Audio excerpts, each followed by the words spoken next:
dedicated lanes, contracts, and the CURRI Gig app. I'm going to talk about all three of these items on this segment of the Gig Geezer.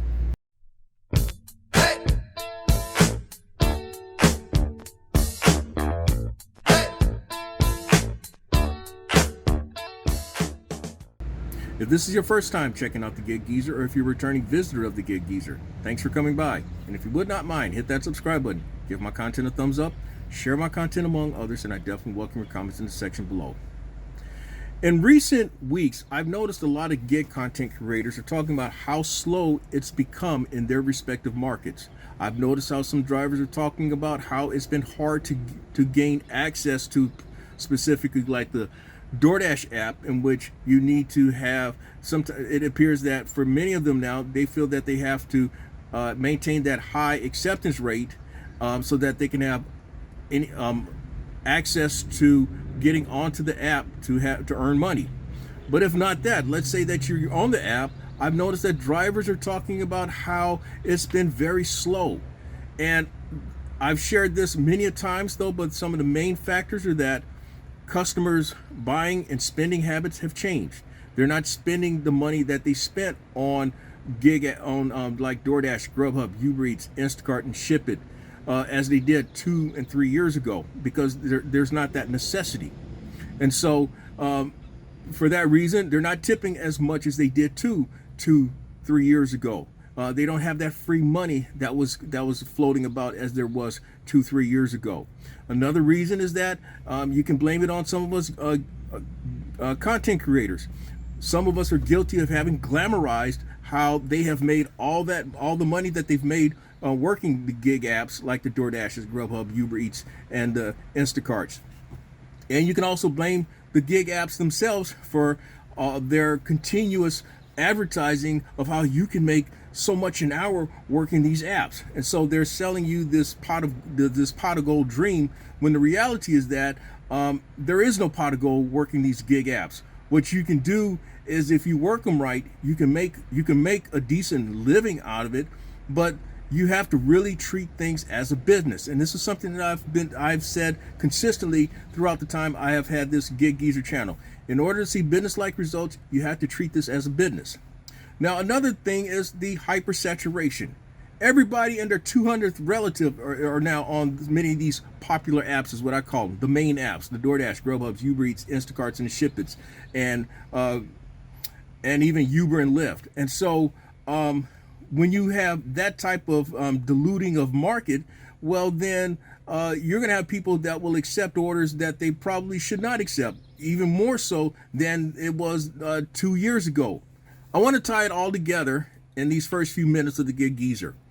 I had just completed among my highest paying single gig order opportunities working the CURRI app. And this gig opportunity paid $325, or for you dollar per mile people, just under $3 a mile, because I traveled 110 miles from one industrial rental store to another. But this particular item here, it was loaded onto my Sprinter/cargo van by forklift, and then I secured it with my ratchet straps. And again, I made $325. Now, as of this point today, I have made just a tick under $440, and that was accomplished in about 6 hours. So that tells you that I have made a pretty good transition away from relying entirely on the gig food delivery apps. As what I wanted to share actually in another Gig Geezer segment that I've yet to put together. But this time last year, 90% of the money that I made working gig apps, or just as a 1099, had been from DoorDash, Grubhub, Uber Eats, Instacart, and Waiter/Bite Squad/ASAP. That's right, 90% of my money, at least 90% of my money. And this time last year, I was making consistently over $6,000 a month. Now, I was also spoiled by the fact that that was money that I could access pretty much on a daily basis as well. And so I managed how I went about doing things based on the fact that I could access I can cash out at the end of the day or during the day, whichever was needed as the situation arose. Well, now I have transitioned away from that to where it's more like about 75 to 80% of the money that I earn is on last mile delivery gig apps like CURRI today. And based on the most recent numbers that I've put together, that ratio is around 85%. And I'm okay with that because one of the reasons why I went ahead with pursuing the transaction for a Sprinter/cargo van was the fact that I felt that, as I've mentioned before, that my earnings would somewhat plateaued. In 2020, I made about $76,000. I earned about $76,000 based on earnings that I claimed on my 1040C form. In 2021, I made $82,000 and change. And then last year, 2022, I notated that I earned just south of $82,000, somewhere in that $81,700 range. And so I felt that for my long-term viability, for my long-term sustainability, that getting a Sprinter/cargo van would be to my advantage. And as things have somewhat unfolded in 2023, I've been correct in my anticipation in that this was the right move to make.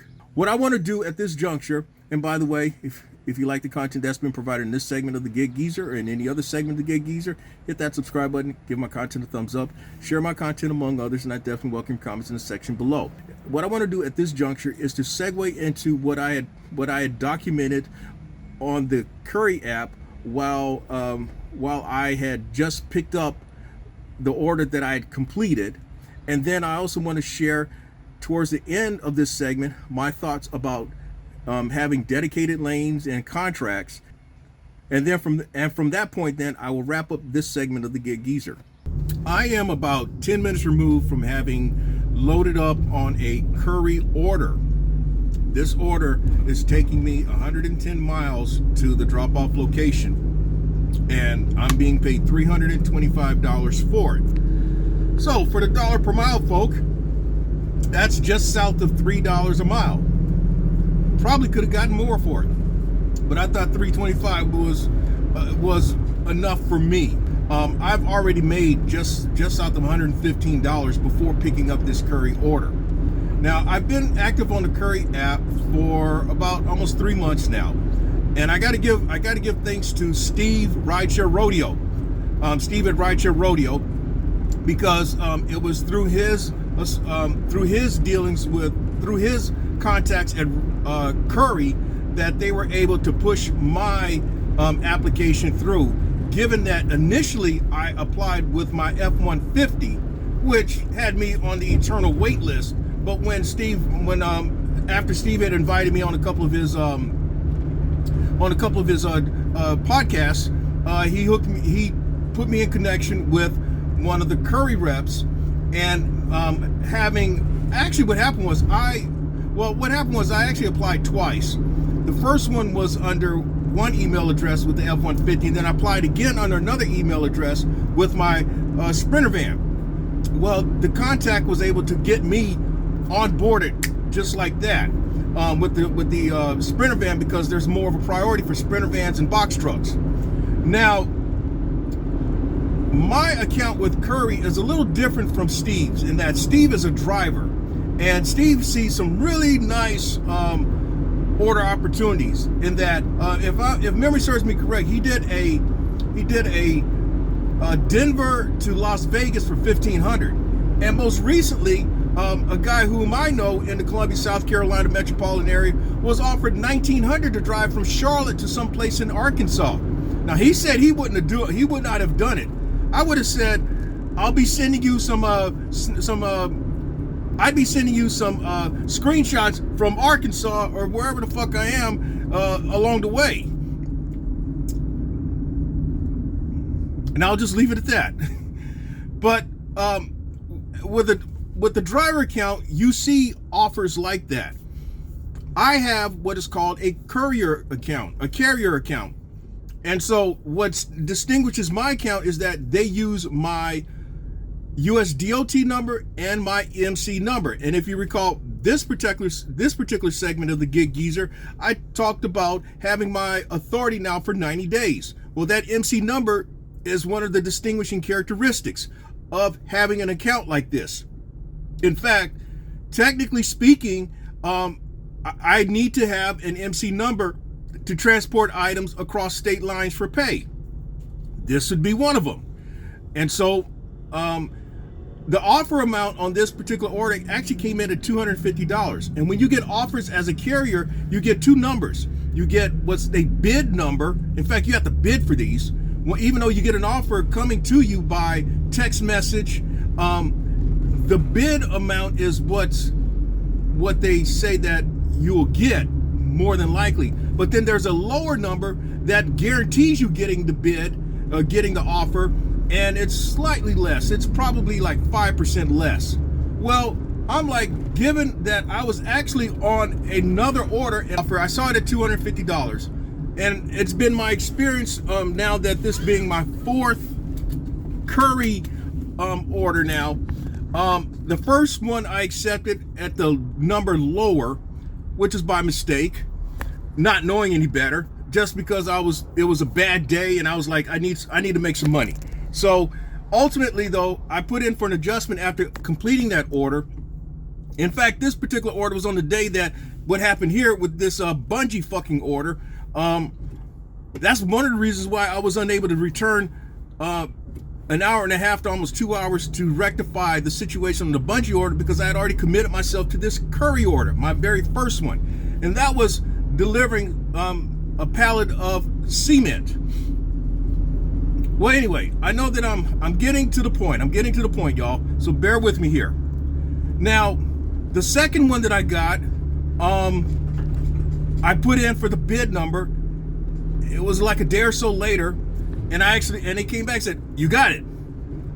Well, then the third one that I got, which is from the same pickup location that I'm actually talking about, that offer came in at 150, and because of the time of day and all that stuff, I'm like, no, man, I ain't gonna do no fucking 150. No, pay me some more money. So I put in for 200. Moments later, you got it, 200. So this time around, I saw it in at 250, but then I got the notification. I'm thinking, because I'd actually put in bids for some other offers that have come and also didn't get it. But they're on my CURRI carrier account where I could see those. So that means me going on the laptop or a desktop to see those. But there are like 3 or 4 of those that I didn't get. So I'm batting about 500 right now, about 50% with getting these now. But this one, like I said, I'm thinking, oh, fuck it, I didn't get it, and I'll go ahead on and finish the tire order that I had. Well, it comes back, you got it, $325. Head to the place. And I'm like, oh, well, shit, $325 versus maybe $28? Okay, we're gonna do $325. So I hightailed it to the pickup location, which was a industrial equipment rentals place. And I guess I'm going to some place that really needs the shit, because here's on the inset what they've requested for rental equipment. The previous order that I delivered, it was some type of equipment that came in on a pallet as well. It was 2 pallets, in fact. So hopefully I'm not confusing people with the CURRI accounts. There is a driver account, which what most people are, using your vehicle, whatever it is. It could be your pickup truck, your car, or in my case, a Sprinter van, or a box truck. But then there is the carrier account, and that's where you have to have the US DOT number and the MC number, and that's typically Sprinter vans and box trucks. So that's the CURRI app. Now, once you get the order opportunity, at least on my account, it's going to ask me, who are you going to assign to complete the order? Well, it's just myself. Now, one of the things about this type of account, I can actually have other drivers under me, and I can assign it to them. But I don't see that type of volume to be doing that. Here in the Columbia, South Carolina metropolitan area, I've seen I think a grand total of 9 orders come across. A couple of them early on were in Tennessee, some of them were in Charlotte, and then it's just the last few that I've seen in South Carolina. But none of them were actually coming. Well, there was one of them that came out of Columbia, but most of them have been outside of Columbia. So, all right, so I can assign myself or somebody else to these type of orders. And then the app kind of automatically advances itself. You drive to the location, but while you're driving, Curry's going to be I'm going to say that Curry's going to be trying to sweat you in terms of, well, if you don't get there, we're going to remove it from you. And then this is, if you see here on the inset, I was literally right down the street from the pickup location, and they're going to tell me that we see that you're 35 miles away, which is a fucking lie. I just got off the freeway at the exit. Okay, I stopped for gas, and I told them, hey, I'm less than 10 minutes away from this location. Oh, okay. Yeah, that was their response then. Oh, yeah, well, I guess they won't admit that they were trying to fuck with me there. But that said, you need to respond to Curry when they make those type of threatening messages, but your response is to be an estimated time of arrival, an ETA, giving them an ETA, because that's what they want to say. Well, we see that you're 35 miles away, and you said that you'd be there by 2 o'clock. But moving on, the Curry account advances itself once you arrive at the pickup location. Once you're there, you go to whomever it is, the person you need to get the bill of lading, and also tell them that you're here for this pickup. At least this has been my experience so far. Although the very first one was at a Home Depot, and that one was interesting because the people who actually ordered the shit, they did not actually order it, and so it took almost an hour before we got the shit straight as to them paying for the thing and then getting an actual order number for them to process everything. And then I had to wait for them to load up the cement on my van. The second one, it was ready and waiting for me. And the third one, the last one, was ready and waiting on me as well. So I guess it got better. It's gotten better in that respect. This guy had been waiting for someone this guy said that this order should have been delivered by my count now 2 hours ago. And so he'd been waiting all day basically for somebody to accept this order. So here I come along, and I guess the app is like, well, shit, man, we ain't had nobody to accept it. Well, this is the best offer we got. We're gonna have to go with it. So chalk one for the geezer there. So that's the Curry app. Once you get there, you're gonna take 2 pictures. I recommend that you take 2 pictures. One of the items that you're going to be delivering, and one of the invoice or the bill of lading. And then once you get to the drop-off location, you're going to take a picture of the item that has been delivered. Okay, and then you just mark it as complete, and the app advances all of this.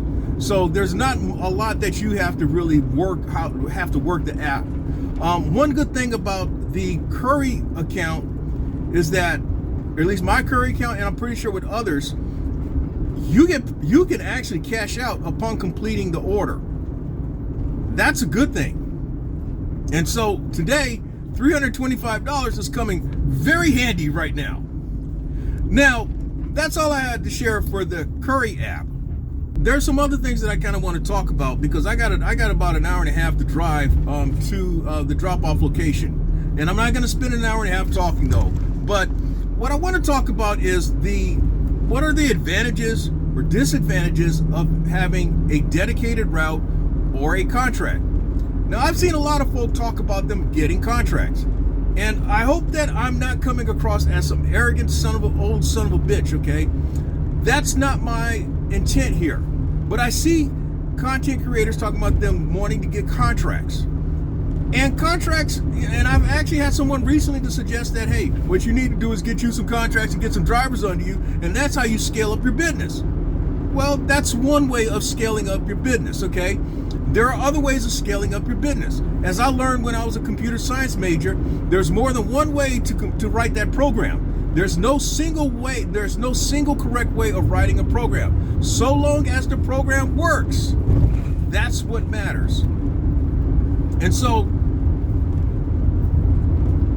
first of all, I have shown over the past many weeks and months since completing the transaction for this Sprinter van, the money that I've made.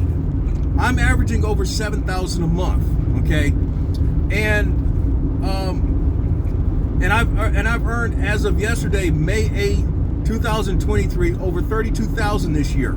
Again, I'm on pace to make anywhere between $90,000 and $100,000 this year, and it's not with any contract, no dedicated route or dedicated contract or whatever, no dedicated route or contract.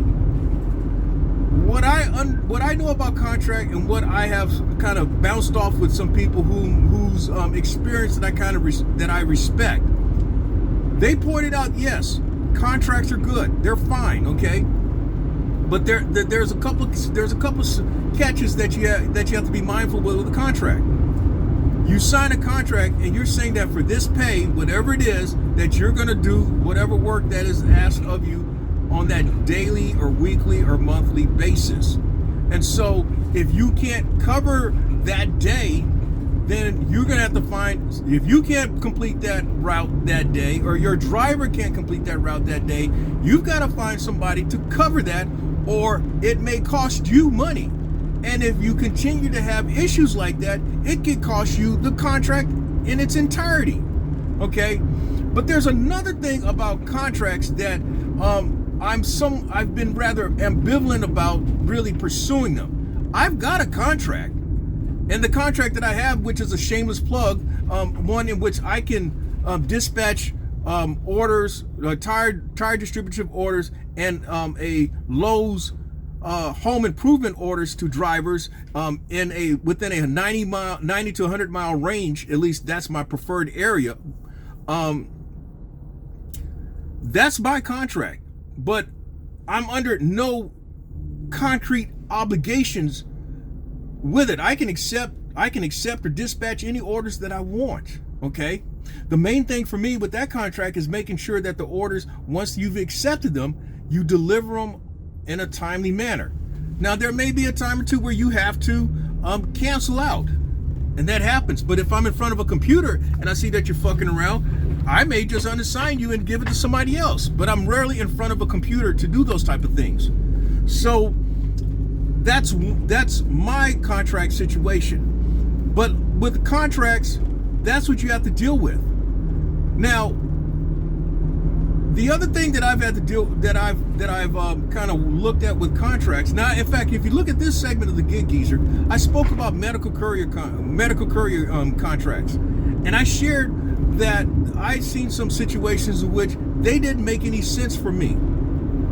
They didn't make any sense for me because when I started crunching the numbers, it was as if I would be paying them to complete their routes.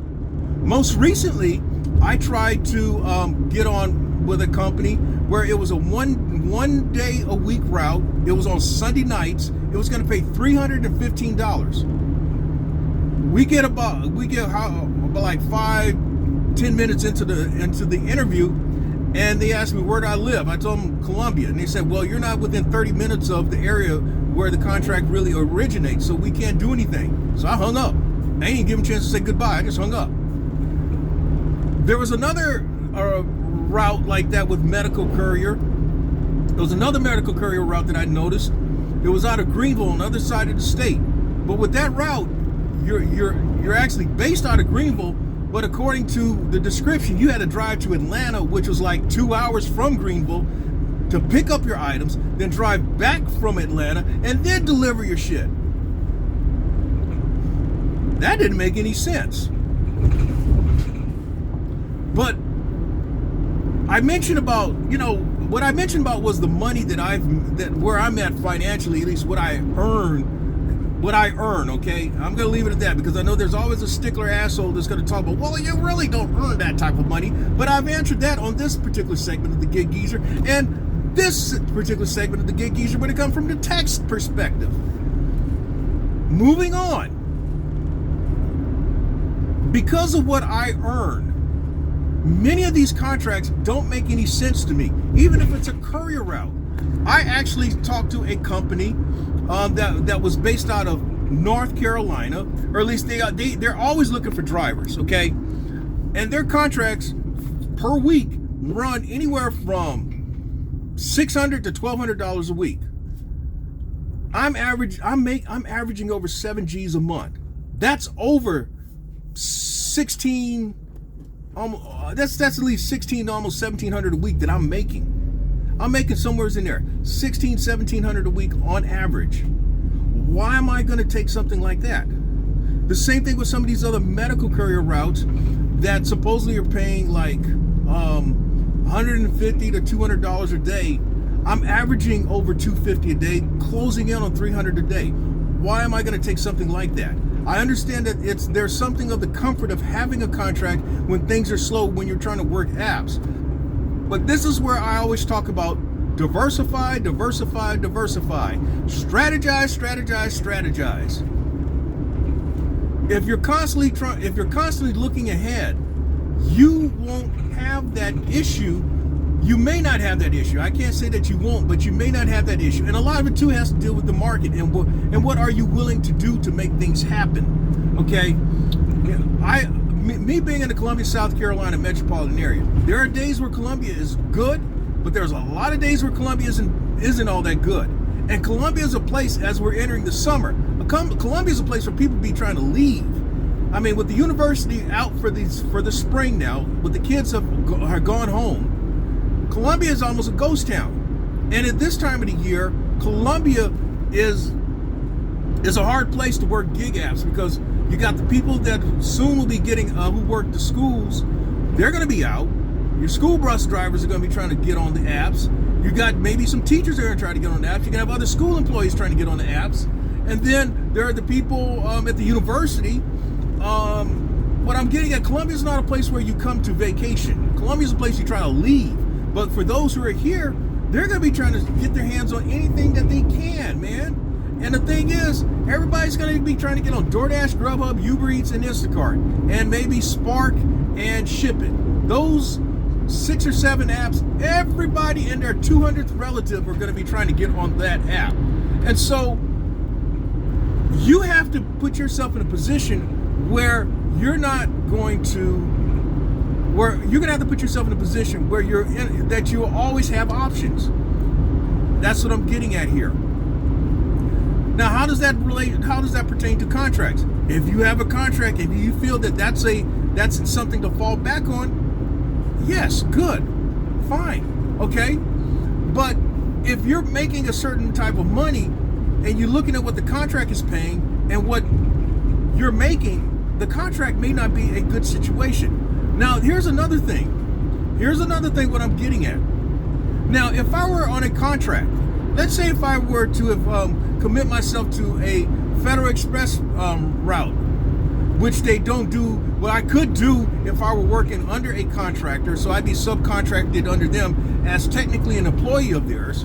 In fact, I have that situation. In fact, I shared that on this segment of the Gig Geezer. But let's say if I had committed myself to working full 5 days a week with my contractor, I would miss out on this $325 opportunity. Just on numbers alone, it would take me 2 days to make the same money.